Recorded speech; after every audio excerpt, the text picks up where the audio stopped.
Om is the source of all mantras. We call it Pranava in Sanskrit, Pranava. Pranava is the Aumkara, the place out of which all other sounds come. It's the ultimate primordial sound. Now, when we think of mantras in our Vedic meditation style of thinking, we're thinking of sounds that we would use with which to go beyond thought.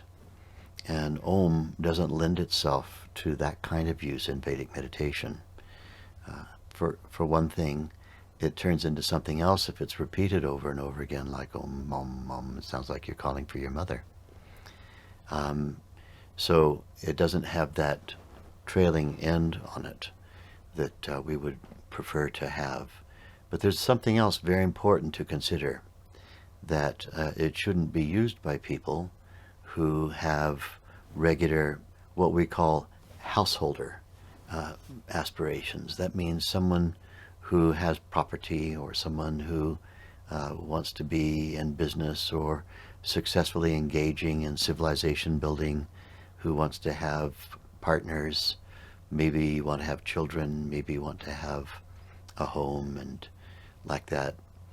Because Om, when used in its particular way, which is a long drawn-out chant of it, has the specific effect of detaching us, causing us to feel non-attached or detached from all desire to relate to another human being. The monastic way. If you're a monastic person, that is to say someone whose, your desire is not to have relationships, or to think of them, or to desire the relationships. You want to kind of get rid of that desire. If you are a monastic person, you don't want attachment to material things. If you're a monastic person, you want to not be a gourmand or a gourmet. You have no concern about food beyond whatever the basic nourishment might be. You have monastic people who live the life of complete non-attachment to anything material. Then for them there's a particular way of using pranava. Pranava is the word we use so that we don't have to repeat Om too many times when we are a householder.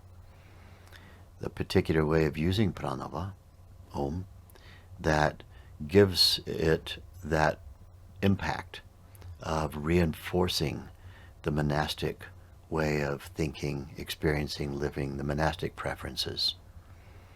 And so it's a very good mantra for monks and nuns. Very, very good mantra for monks and nuns. As regards using it for the practice of Vedic meditation, we don't tend to use it. We use other kinds of mantras, which we call the bija mantras, which also all issue forth from Om. That one eternal primordial sound, the sound of the unmanifest manifesting, the unmanifest underlying unified field, that which has all potential in it, but is the field of non-change. It's the source of all change, but the field of non-change. When that unmanifest field of pure being breaks its symmetry and comes into manifestation, when being starts becoming, it makes a sound. And if you imitate that sound with your voice, it's a kind of a humming sound. And that humming sound is expressed in the word Om. And so then, that's why we hear it at the commencement of many Vedic chantings. For example, the Gayatri Mantra. Very often you'll hear it chanted with Om Bhurbhuva Swaha Tat Savitur Varenyam Bhargo Devasya Dhimahi Dhiyo Yo Na Prachodayat. Om. Om at the beginning, at the end. But if you're a householder, I recommend, if you're going to do that Gayatri Mantra, that you start with Bhurbhuva. Bhurbhuva Swaha Tat Savitur Varenyam Bhargo Devasya Dhimahi Dhiyo Yo Na Prachodayat. And so we don't have to do the oming at the beginning and end. A little bit of om here and there, no problem. But regular daily use of it is going to start that monastic tendency, a tendency to want to be, withdrawn from all social relevance and social strictures and whatnot, which is very good if that's what you want to be. So this is a question that each of us needs to examine. What effect would we like to have? Jai Gurudev.